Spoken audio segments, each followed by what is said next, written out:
Shalom, it's me, Southern Skye, and welcome back to Yoshi. Sorry I had to hear that. Horrible Yoshi speaking English impression.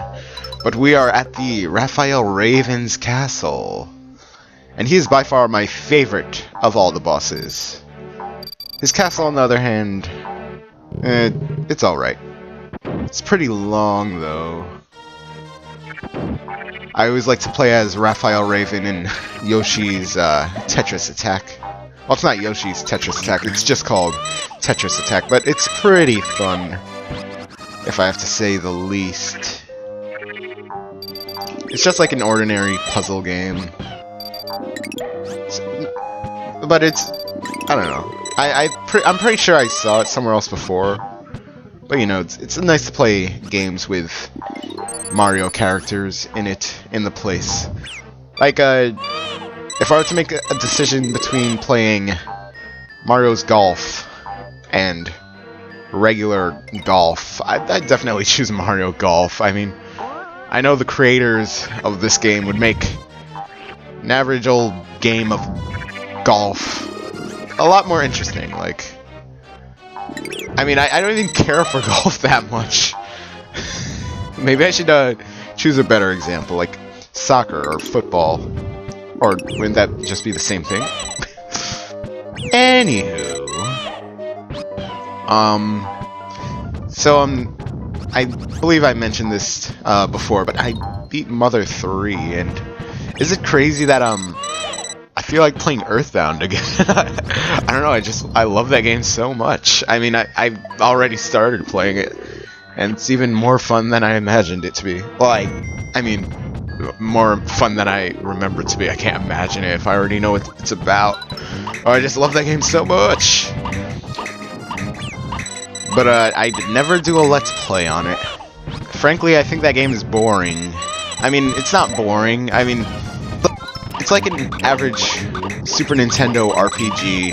It has a lot of lines of dialogue, and there's not really much you could say about it, except, ooh, that was funny, or ooh, that was interesting. I mean, it's heavily story-based, so... maybe I'll find an interesting way to LP it so I can make that interesting. Because I just have so much to say about that game. But this section is kind of self-explanatory. You want to throw your eggs at the blocks to break them. Might take a while, but you know, you gotta crack a few eggs to make an omelet, you know? Sun and Sky, everybody. I'll be here all night. Oh, and this is a beautiful scene right here. A night, starry sky, with a moon in the background. Starry sky. I took that line of dialogue from the beginning. The part where everything turned wrong. When Kamek knocked down that stork. Did that stork have a name? I don't really recall it having a name. Let's give it a name right now. Charlie. Yes, or Steven or something. I like Steven. Let's go with Steven. Very average name. Or how about that guy from Who's the Boss? What's his name? I haven't watched that in so long. Of course, if I were to watch that show now, I'd probably think it was terrible. I mean, a lot of things from your childhood tend to be worse than what you would think of it right now. I mean, I used to watch this show called I forget what it's called, but it was a Donkey Kong sitcom. It was just like a cartoon about Donkey Kong. It wasn't really a cartoon. It was more like a claymation 3D animation. I don't know. Yeah, I guess it was an animation. And it was just terrible. Everything from the dialogue to the actual 3D rendering. Well, it wasn't 3D rendering. It was just 3D animation. It was terrible. Oh, man. But, you know, sometimes that makes things better. The fact that they suck now just Makes it all the more funny that you liked it when you were a child. Oh, kids are so stupid is basically what my point is. Kids say the darndest things. It's probably another show that would be terrible if I watched it now. But yes, we're finally reaching the end of this little game of Yoshi's Island. We are at the end. There are no more castles after this one. We're going to the castle in the sky. Oh, I love Studio Ghibli. Hayao Miyazaki! Anywho, we're at the boss, Raphael the Raven. You will never enter the King Koopa Kingdom. I banish you forever to the twinkle in the heavens. Be gone! Ooh. There's not a lot of room in this room.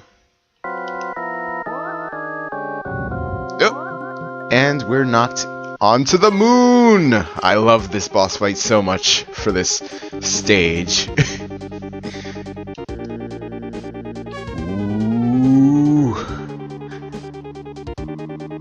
Boom! I love this background.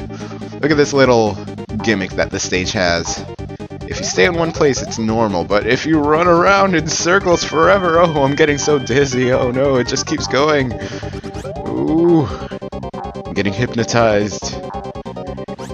Sorry if you're throwing up right now. Didn't really mean to do that to you, but sometimes... You know what? Blame Miyamoto. There.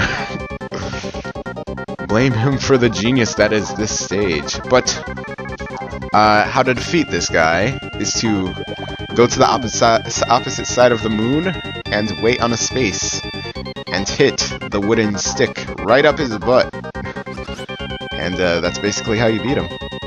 And he becomes more angry as the fight goes on. He'll do a stomping thing that will, you know, that'll send a shockwave throughout the whole moon, but send that stick right up his butt, right up his derriere, 1,000 years of pain, and into the sky he goes.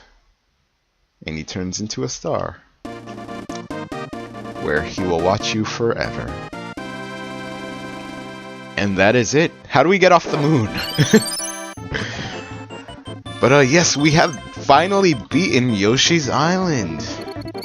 Do we finally make it to the King Koopa Kingdom? Oh yeah, Kamek did mention something about that. Wait a minute. So if we're not in the King Koopa Kingdom right now, then... Uh-oh. We make it all the way up into the castle in the sky by climbing up all these mountains and the clouds. And finally... Cursplosion. We put a flag in the cloud. And... when does the magic begin?